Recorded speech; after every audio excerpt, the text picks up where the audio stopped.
السلام عليكم الاخوان، تحيه لكم، تحيه للجميع. كما العاده فيديو جديد الخوت. والجزائر يا الجزائر اصبحنا اضحوكه عالميه. والله الا اصبحنا اضحوكه عالميه اقسم بالله. با با با با با با. خاذك تبهديله اللي رانا فيها. يا الجزائر هذه واش سفرات مع ولاد الحرام، واش سفرات الجزائر هذه، واش سفرات. تحيه خويا العزيز، ربي يحفظك. واش سفرات، واش سفرات، واش سفرات الجزائر مع الزوايل هذو، مع نظام الفويوات، مع نظام العسكر الخرايين. با با با با با. تحياتي خويا حسام، السلام عليكم. المهم ما منع حتى واحد في الجيري، ما منع حتى واحد في الجزائر، ما منع حتى واحد. اصبحنا اضحوكه عالميه، اضحوكه عالميه يا جدكم، اصبحنا اضحوكه عالميه. والله الا كارثه.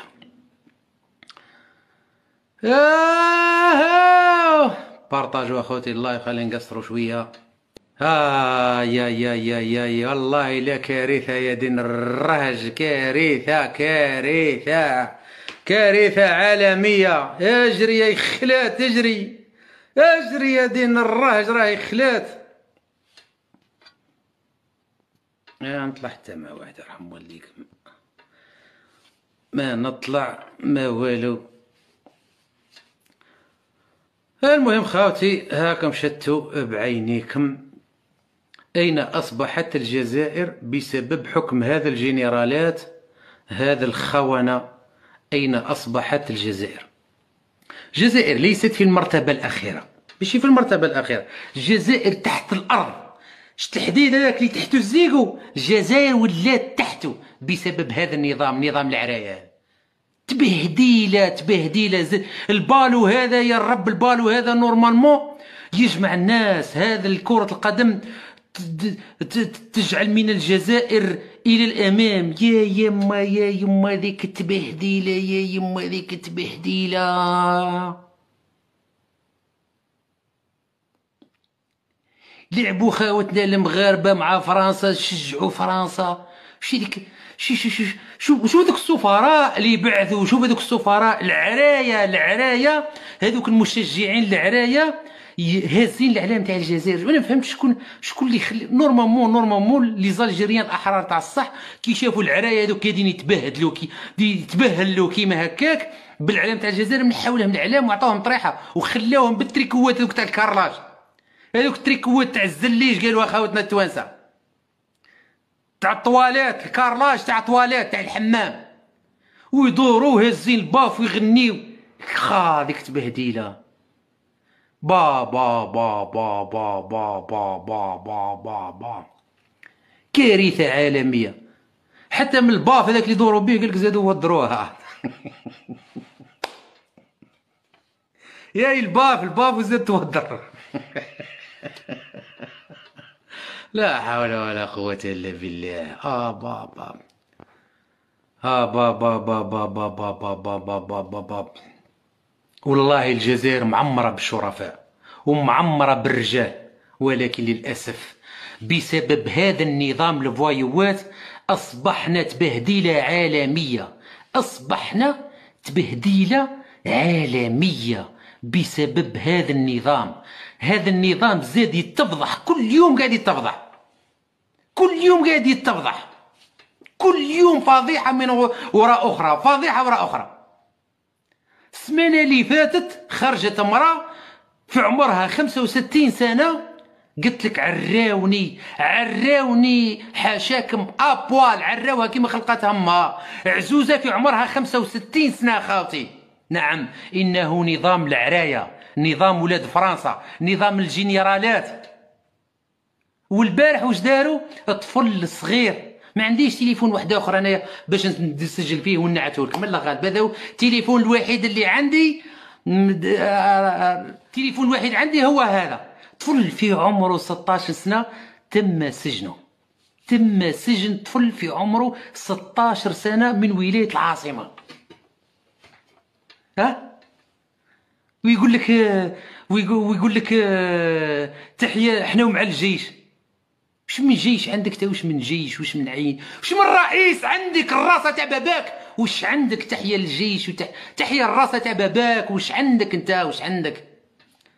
واش من جيش عندك؟ واش من عين عندك؟ جيش يموت بالجوع؟ والله عندك رئيس بوايو، رئيس بوايو، رئيس كلوشار، رئيس راح بهدل بينا في قطر، راح كي الراعي، راح كي الحمار متدرق ورا الحيوط هك حشمان. شاف قطر خلع جامي، لقى قطر خير من ماماه فرنسا، خير من الالمان. لقى قطر خير من الالمان. راح تما حشمان متدرق ورا الحيط كي الكلب متدرق هك متدرق. نحن تشرفنا، نحن نفتخر بقطر. افتخر بالزهرة الفايحة، افتخر بالخانزة اللي عندك في الدار، تفتخر بقطر، تفتخر بقطر. قطر قد احنا في الجزائر لو كان جات عندنا دولة صح حقيقية ونظام يحب الشعب تاعو، كل جزائري عنده قطعة أرض بالجزائر قد قطر. كل جزائري في الجزائر عنده قطعة أرض قد قطر وينظم فيها مونديال. هذا باش نعتلك كبر الجزائر كم هي كبيرة الجزائر. الجزائر كبيرة على قطر ب250 مرة، على قطر 250 مرة. يعني أي جزائري بإمكانه أن يكون له قطعة أرض كبيرة كما قطر ويدير فيها مونديال وحده. إبانة الشعب الجزائري يموت بالجوع. الشعب الجزائري أمنية تاعو ينوض الصباح يلقى الحليب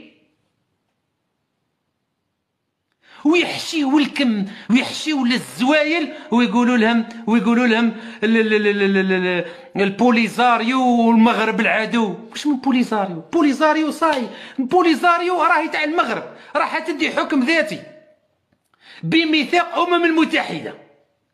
الوقتاش يبقى يكذب عليكم هذا النظام؟ فيقوا يا الزوايل، فيقوا.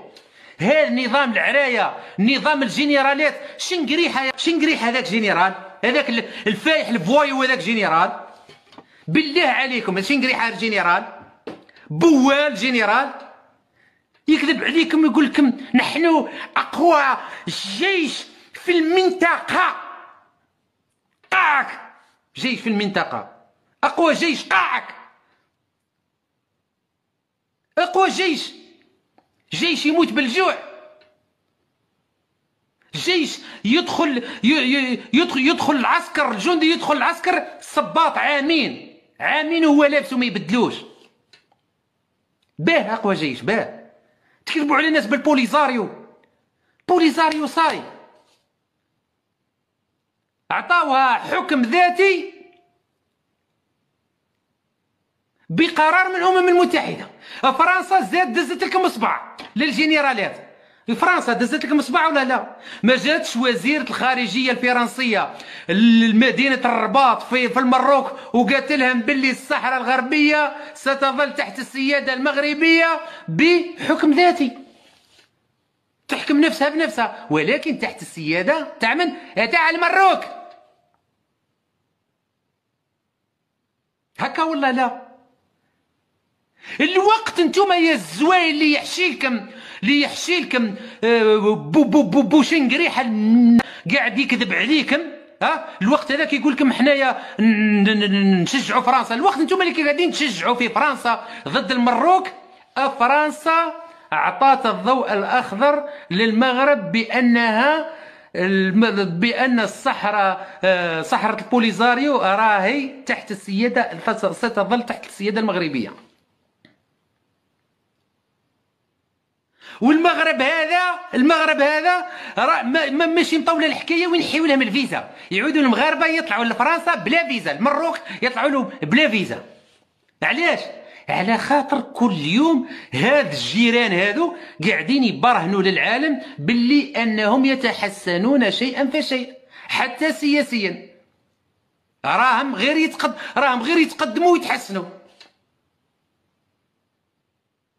حاكمينكم جنرالات فوايوات يا زبي، حاكمينكم جنرالات لا يستطيعون فعل شيء لا في السياسة الداخلية ولا في السياسة الخارجية. ماذا فعل الجنرالات للسياسة الخارجية الجزائرية؟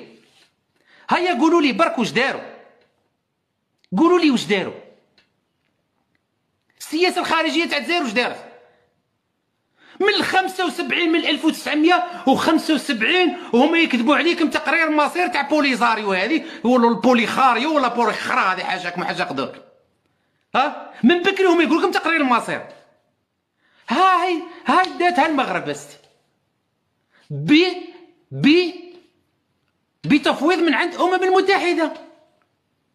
الصحراء تبقى مغربية ولا توجد دولة ولن تقوم دولة ما بين المغرب وموريتانيا، ستظل الحدود واحدة وهي ما بين المغرب وموريتانيا.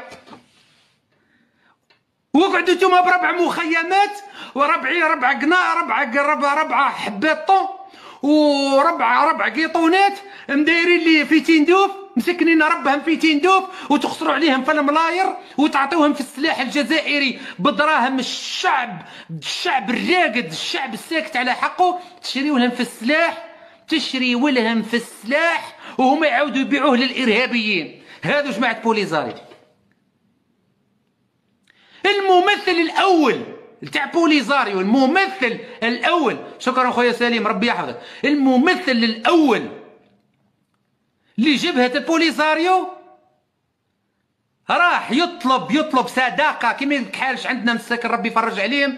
صداقة راح صداقة جنوب افريقيا عطاوه 2 مليون دولار، عطاوه 2 ملايين دولار على واش؟ باش يحسنوا الرياضة في الصحراء، زعما باش يقلبوها قطر، باش يديروا حابين تاع بوليزاريو، حابين يديروا ربي يحفظك خويا العزيز، حابين تاع بوليزاريو ينظموا كأس العالم في بوليزاريو. قالوا باش نبنيو مجمعات رياضية في بوليزاريو، عطاه 2 ملايين دولار. وين هو هذا ممثل؟ نسيت حتى من اسمه نسيته. انا نشوف الاحداث والله ما عندي تليفون واحد اخر باش نوريه لكم. 2 ملايين دولار داها، هز القطه تاعو هذيك الفايحه. سليم خويا ربي يحفظك، هز بمرتو هذيك القطه الكحله الفايحه هذيك وهز القطوط اللي عنده الفيران هذوك وهرب. ما زادش بان على بالو باللي الممثل الدبلوماسيه تاع بوليزاريو تاع الكذب على بالو بها باللي قضيه خاسره 200%. دا الميز 2 ملايين دولار هذيك وعطاها هرب. وين هو؟ يعلم ربي وراه. ما زالش رجع بوليزاريو، على بالو واش يرجع يدير، على بالو باللي الجزائر تشفش، وعلى بالو باللي الجنرالات الجزائريين قضيه بوليزاريو راهم يسرقوا بها فقط. لا تقرير مصير لا الشعر، لا تقرير مصير لا الشعر. حكايه خاسره من نهار زادت وهي قضيه خاسره من 1975 وهي خاسره. الا غالب سامحوني ما نعطيكمش لا دات قد خاطر انا مانيش قاري التاريخ، انا على قد انا نشوف الحوايج على قد مخي. لي قراءة خاصة أنني أرى الأشياء كما هي هكا، بعد ما عندي لا تاريخ لا شعر. المهم قضية الجنرالات الجزائريين الفوحة المرخص العراية اللي راهم يتاجروا بقضية البوليزاريو، إنها قضية طويت وخلصت وخلصنا منها. صاي راحت، لا صحراء غربية لا جد ماليكم، ما كاين والو.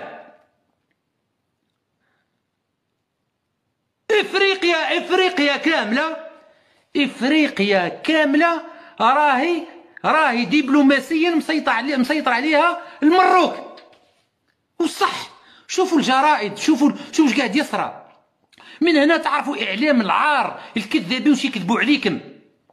اكبر مرخص هو الاعلام الجزائري، اكبر فوايوات قنوات الروقار حاشاكم وحاشا قدوركم. شكرا خويا سامي ربي يحفظك. مصير تقرير مصير على واش من مصير؟ جماعة تاع الصحراء عايشين خير منكم خاوتي، عايشين خير منكم. والصحراء جماعة الصحراء هادو تاع بوليزاريو اللي عندهم اللي يقولوا احنا من بوليزاريو اللي عايشين في المنطقة تاع المغرب شكرا خويا ربي يحفظك. اللي عايشين في منطقة المغرب عايشين خير من تاع المخيمات اللي في تندوف تحت الجزائر، اللي الجزائر خاسرة على دين ماتهم، خاسرة مئات الملايير، خاسرة 200 قريب. هذوك الدراهم اللي كانوا هذوك الدراهم اللي خسروهم على بوليزاريو، يا البعره اللي رحتوا تشجعوا في فرنسا وهازين باف ومديرين حالتكم حليله في قطر.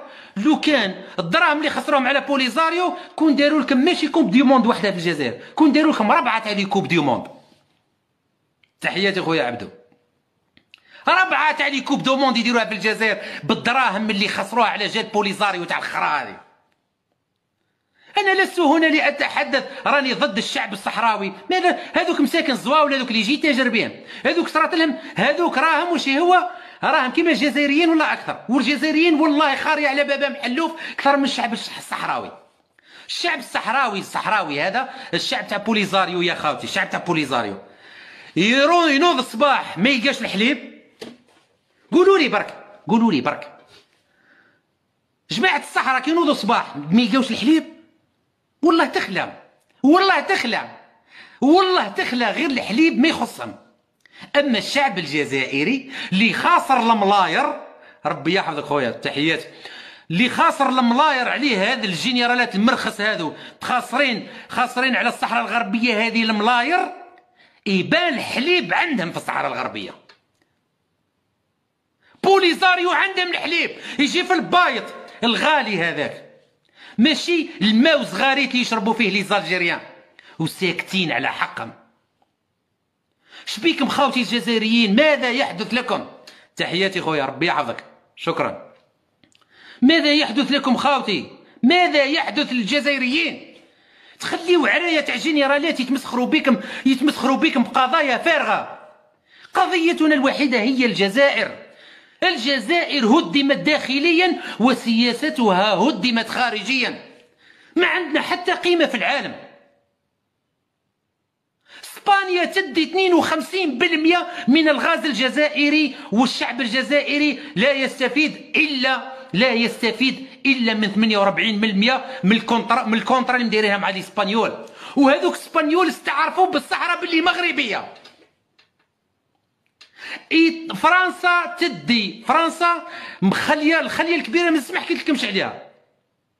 فرنسا 65% تاع الغاز تديه بلاش غراتيس. وجاد البارح الوزيره امراه وزيره الخارجيه الفرنسيه راحت للرباط من مدينه الرباط، احيي ناس الرباط مدينة الرباط، وقالت لهم الصحراء الغربية ستظل تحت السيادة المغربية بحكم ذاتي كما قررت المتحدة. شفتوا التضحيات اللي داروها الجنرالات الفروخة، التضحيات هذه كامل اللي داروها هذا الجنرالات الفروخة ولاد فرنسا، بكلمتين باعتهم فرنسا، ضحاو كلش من أجل فرنسا. فرنسا راهي تدي في 65% تاع الغاز بلاش، ومن الفوق قالت لهم الصح بوليزاريو تاع المغرب تحت السياده المغربيه وسيظلون تحت السياده المغربيه. يعني الجزائريين دراهم كما راحوا راحوا في زحزح راحوا في القصبه سوارد الجزائريين، سوارد البوليزاريو راحوا في زحزح يا بابا. نعم صوارتكم راحوا في زحزح، لا قضيه صحراويه لا الشعر ما كاين والو. الحشوه الكبيره دارها بومنتن الرخيص هذاك ولاد فرنسا اللي حاكمين الجيش الجزائري وجايين يقصروا بكم ويشيخوا بكم. 50 سنه وهم يسرقوا بالقضيه الصحراويه، ومع الاخر الصحراء تاع المغرب عادي، تاع المغرب عادي. حنايا العبء تاع هذا الناس يتحملوا الشعب الجزائري ماشي مشكل. احنا ماناش ضد نحن نتحمل عبء اخواتنا الصحراويين هذو خاوتنا، والمغاربه ثاني خاوتنا، واحد ما يدخلهن يجي نظام الفروخه اولاد فرنسا هذو ما يدخلوهناش. المغاربه خاوتنا والصحراويين ثاني خاوتنا، ولكن باش انايا الشعب الجزائري يولي يجوع، الشعب الجزائري يولي الحليب ما عندوش في الدار، الحليب لولادو ما كانش، السبيطار ما كانش. حنايا في الجزائر الصحراوي يروح يداوي في فرنسا بمصاريف تاع دراهم الجزائريين. بصح الجزائري كيروح للسبيطار هذه، سقسيو اي جزائري، سقسيو اي حر جزائري، وليس الزوين البغوله اللي يقول لك تحيه، اللي عايش في الخرا ويبات برا وميت بالجوع ويقول لك تحيه الجيش، وتحيه الجيش. جيش عريان، الجيش قريب حنايا الجيش تاعنا يولي كيما هذوك اللي يخرجوا في الفيشطه تاع فيفري هذيك في البرازيل، يخرجوا بالسليبات. الكومبات ما عندهمش دراهم باش يشريو الكومبات، ما كانش، لان الجنرالات دراهم الكومبات ويسرقوهم. الكومبا لازم تعطيه 4 كومبات في العام، هما يعطيوه كومبا يعقب بها عامين، دراهم الكومبات يسرقوهم. دراهم الكومبات يسرقوهم هذا الجنرالات الفويوات. ما لكم كيف تحكمون؟ يكذبوا عليكم. الصحراويين راهم عايشين خير منكم. ربي يحفظك خويا سامي. في الصحراء عايشين مع المراركة خير منكم. مازال جزائري عايش لاجئ. انت تروح للسبيطار، جزائري يروح للسبيطار يقول له جيب معاك الخيط، والله يا خاوتي يقول له روح اشري الخيط والبرا باش كنت تحل يدك، تتقطع يدك في الجزائر، تتقطع يدك، يقول لك جيب الخيط والبرا معاك. في الصحراء في الصحراء الغربيه هذه راح تصرى الحوايج هذه. ربي يحفظك خويا ربيك، تحياتي. في الصحراء راح يقولوا لهم جيبوا الخيط، يطلع في الطياره اير الجيري ببلاش، حاجه ما تخصو، ويزيد الساندويتش من الطياره بلاش، ويطلع لفرنسا وكلش بلاش من عند دراهم الحمره الجزائريين. هذه هي الحقيقه المره اللي ما حبش يفهموها الزواين. ربي يحفظك خويا ربيك. ما حبوش يفهموها الزواين هذو. عينا كيفاش نهضروا معاهم، عينا كيفاش نهضروا مع جد والديهم الكلاب. شجعنا المروك، شجعنا ليكيب ناسيونال تاع المروك اللي تشرف الجزائريين. قال لك انت تقود المروك. علاه نقود المروك انا؟ علاه نقود المروك انا؟ علاه نقود المروك؟ ها اني عايش في رب المروك، هاني عايش في الطليان، انا ماني عايش في فرنسا، ما شجعت فرنسا، ماني عايش في المروك، ما قود المروك. ولكن المراركه خاوتي، المراركه خاوتي يا زبي، المراركه خاوتي دمي، شرفونا، هم سفراء حقيقيين. ليكيب ناسيونال تاع المروك سفراء للجزائريين الاحرار وليس السفهاء. نعم انهم سفراء، اصبحوا سفراء امام العالم. نحن نفتخر بهذا الفريق لأنه يفتخر به المسلمون والعرب والأمازيغ وخاوتنا في إفريقيا السوداء، والناس الكل تفتخر به، طلاين افتخروا به. فكيف لي أنا لا أفتخر به وهو أخي وجاري؟ أنا الأولى لكي أفتخر بخوتي المغاربة وليس الإيطاليين أو إفريقيا السوداء. أنا الأولى، أنا الذي أفتخر الأول بخوتي المغاربة، لأنهم كانوا سفراء، دخلوا في قلوب الجميع. أصبح المغاربة فتحوا قلوب الجميع بكرة القدم، جمعوا الناس. نعم إنها حقيقة. مدوا صورة رائعة أمام العالم، أمام ليس 2 مليون مشجع في قطر فقط، ولكن التلفازات دخلت العالم.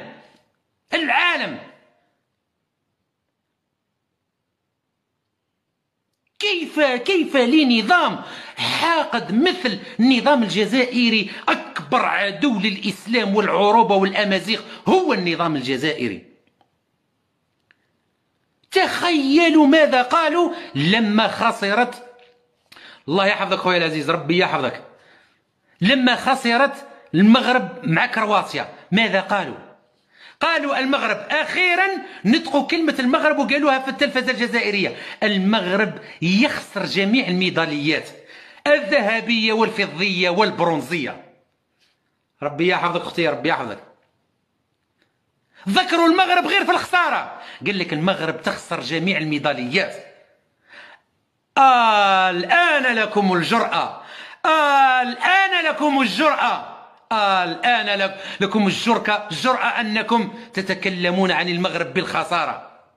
ولكن المغرب هي الرابعة عالميا في الكرة الأرضية كامل، هي في المرتبة الرابعة بكل افتخار وبكل استحقاق وبكل صدارة وبكل لا أجد الكلمات، لأني لا أجيد اللغة العربية على قد حالي، ولكني إن شاء الله خاوتي اللي راه معايا هنايا يفهموني. المغرب هو السفير الأول. أنا أتكلم على خاوتي المغاربة وليكيب، ولست أتكلم على المغرب كنظام. أنا لا علاقة لي لا بالنظام المغربي ولا غيره.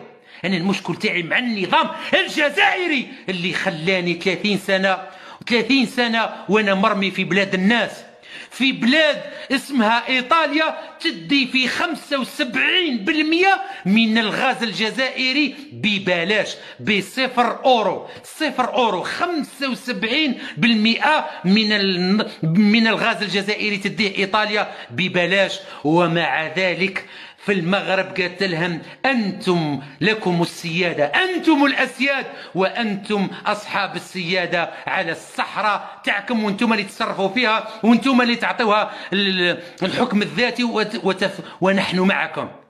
إيطاليا باعتكم يا جنرالات الفوحة، إيطاليا باعتكم في فيراج الأول إيطاليا، وبورطون تدي من عندكم 75% من الغاز، وباعتكم في فيراج الاول. قلت لكم انايا مع المملكه المغربيه. أتعرفون لماذا؟ لان المغرب عندها سياسه قويه خارجيا. اسبانيا حبت تحل فمها على المغرب، توبوها 3 شهور ومديرها لهم بارغومو. عاد السلعه تاع اسبانيا عادوا يطيشوا فيها البرتقال والخراذك والتفاح، حاشاكم وحاشا قدوركم، عادوا يطيشوا فيه اسبانيول بالتراكتورات، راح ينوضوا حرب في اسبانيا. علاش؟ من هو سبب؟ المغرب فرضت على اسبانيا ان تعترف باراضي المغربيه ككل وبما فيهم البوليزاريو. نعم، حقيقه توجع يا جنرالات الرخص. نعم، انها الحقيقه توجع. تحياتي خويا، ربي يحفظك. حقيقه توجع. استسلمت اسبانيا امام المغرب واستعرفت بالسياده المغربيه على البوليزاريو اللي الشعب الجزائري يموت بالجوع من اجل قضيه البوليزاريو، قضيه فارغه لا تهمنا. الصحراويون ان اقول واعيد، خاوتنا الصحراويين راهم زواوله ويبقاو خاوتنا كي هما كي المغاربه. العدو الاول لشمال افريقيا هم جنرالات الفوحة، جنرالات العراية، جنرالات المسخين. بهدلوا بينا حتى في أبسط الحقوق، حتى في كرة القدم بهدلوا بينا. بعثوا هذاك راه مستعل، هذاك الشيء، هذوك العراية اللي بعثوهم، ربي يحفظك خويا العزيز، هذوك العراية اللي بعثوهم لقطر وهزين باف ويسطحوا ويبروفوكيو في خاوتنا المغاربة، راه شيء مفتعل. علاش؟ على خاطر الانسان باش تعرفوا برك، باش تديو معلومه صحيحه، الانسان يا خاوتي، الانسان هذاك اللي بروفوكا ايطو رئيس الاتحاد كره القدم تاع الكاميرون، هذاك اللي بروفوكاه. عيبك مع من تلاقى من بعد العشيه، مع من تلاقى مع سفير العصابه وين؟ في الدوحه. استقبله استقبال الابطال. نعم، استقبله استقبال الأبطال. علاه قلت لكم الجنرالات عندهم يد مع الفروخة اللي بعثوهم، هذوك العراية اللي بعثوهم يبروفيكيو في الناس في قطر.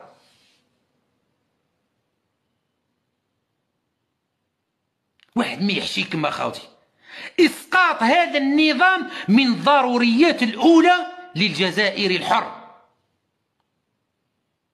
جميع القضايا خاصرتها من الجزائر داخليا وخارجيا. والله ما عندنا حتى وزن في العالم، ما عندنا حتى وزن لا في الداخل ولا في الخارج.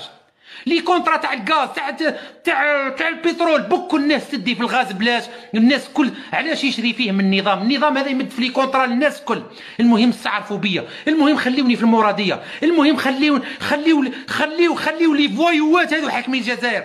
نو حنايا لي فوايو خليونا حاكمين الجزائر، نعطيكم اموال الشعب الجزائري كامله نعطيوها للعالم من اجل أن تبقى الجزائر أسيرة، من أجل أن يبقى الجزائريون أسرى في يد هذا النظام ولاد فرنسا هذو الكلاب.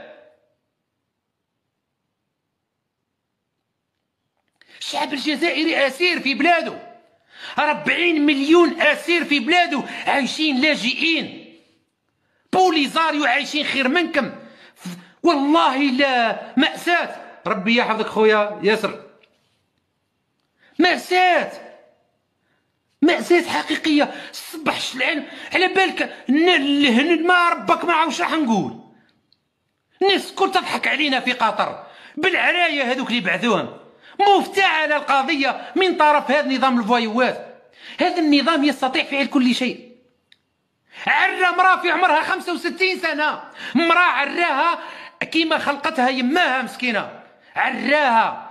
هذا النظام يدير في كلش في الجزائريين. طفل صغير في عمره 16 سنة تم سجنه، علاش؟ على خاطر قال نريد دولة الحق والقانون، نريد مجتمع مدني، نريد السيادة للشعب، نريد تطبيق المادة 7 و8 من الدستور الجزائري. تم سجنه في عمره 16 سنة، ربي يحفظك، 16 سنة في عمره الطفل المسكين. فهمتوا خاوتي علاش الشعب راه يعاني؟ ماما انايا حبيت نوجه رساله للناس هذوك المغاربه اللي قاعدين يسبوا في الجزائريين. كاينين الناس يديروا فيها بالعاني يلقاوها قصره يسبوا، بصح انا حبيت نخاطب الفئه العاقله. والله كاينين الناس يسبوكم من الغباء ما يعرفوش. هذا النظام الجزائري 60 سنة هو يستحمر في الشعب الجزائري، 60 سنة من الاستحمار، لا علم لا والو. نعرف مرة كبيرة مسكينة لا علاقة لها بالسياسة، ما قارية ما والو، قالت لي أنا نشجع فرنسا. قلت لها علاش تشجعي فرنسا؟ مرة كبيرة جزائرية، علاش تشجعي فرنسا؟ قلت لها هذا الكلام لخاوتنا المغاربة باش تنصحوا هذوك اللي قاعدين يسبوا في الجزائريين. خلينا من الفئة تاع الجزائريين الكلاب هذوك اللي قاعدين يسبوا على خاطر خالصين عليها من عند العراية تاع الجنرالات. مانيش نهضر على هذوك لا غبار عليهم. كاينين الناس يقول الله كاينين الناس يسبوا فيكم على خاطر مساكن اغبياء ما يعرفوش اغبياء حقيقيين. الله غالب، هذاك ما حلبت. كاين واحد المثل عندنا في الجزائر يقول هذاك ما حلبت حقيقة. يسبوا سبحان الله. مراه كبيره قلت لها علاش يا الحاج انت؟ قالت لي واش تشجع؟ قلت لها نشجع المغاربه. قلت لها ضد فرنسا. قالت لي انا نشجع فرنسا. يا الحاجه قلت لك كيفاش تشجعي فرنسا؟ قالت لي على خاطر شوفوا خاوتي لازم تولوا كاينين امورات لازم الانسان يحل عينه، يحل مخه قبل ما يحل عينه، عارفك واش قالت لي العزوزه هذه؟ قالت لي انايا نشجع فرنسا واني نكره فرنسا وفرنسا دارت فينا. قالت لي على خاطر شفت في التليفون المغاربه قاعدين يسبوا فينا. شتو نيه مسكينه ما تعرفش بسبب شكون؟ بسبب هذا الجنرالات. كل ما يحدث من سوء من هذا الجزائريين والله بسبب هذا النظام الفوايوات. والله جزائريين والله لا شعب طيب، شعب سوبرة، شعب شاف الويلات، شعب عاش مئات من السنين من الظلم والقهر من النظام الفرنسي، و60 سنة ظلم من هذا النظام الفوايوات، نظام الفرنسي ولاد فرنسا. هذا الجنرالات خوتنا المغاربة ما تلوموش. كاينين الناس والله يسبوكم والله من الغباء ما يعرفوش. اذا ما تعطيوش اوكازيون للزويل. كل من يسب مغربي فليس هو من الجزائر بل هو من لقطاء الجزائر، واي مغربي يسب الجزائريين بل هو مجرد لقيط من لقطاء المغرب وليس ابن المغرب حقيقي، لأن أبناء المغرب وأبناء الجزائر هم إخوة حقيقيين، ابن شمال إفريقيا، هم أمازيغ قبل أن يكونوا عرب وقبل أن يكونوا مسلمين، كانوا خاوة أمازيغ ولا زالوا، زاد جعلهم خاوة أكثر وأكثر من هو الإسلام. إذا خاوتي لا تنجروا وراء الفتنة تاع الجنرالات. الجنرالات سيسقطون بإذن الله، سيسقطون بإذن الله. هذا النظام الجزائري سيسقط بإذن الله، والله عهد من عند الأحرار، سيسقط بإذن الله. المهم خاوتي، هذا هو الرسالة اللي حبيت نبعثها لخاوتي. شكرا لكم جميعا وربي يحفظكم. الله غالب، والله ما كان لا وقت لا والو باش نديروا لي لايف كذا من نقصروا، والله لا يوجد الوقت خلاص.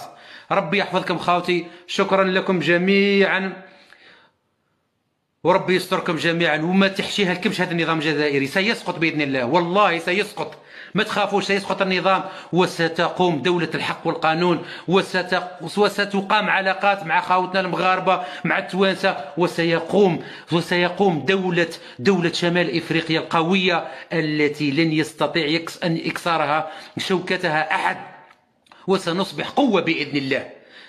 فقط إسقاط النظام الجزائري. عند إسقاط النظام الجزائري ستقوم دولة المغاربة القوية بإذن الله شمال إفريقيا. تحياتي خاوتي، بارك الله فيكم، السلام عليكم.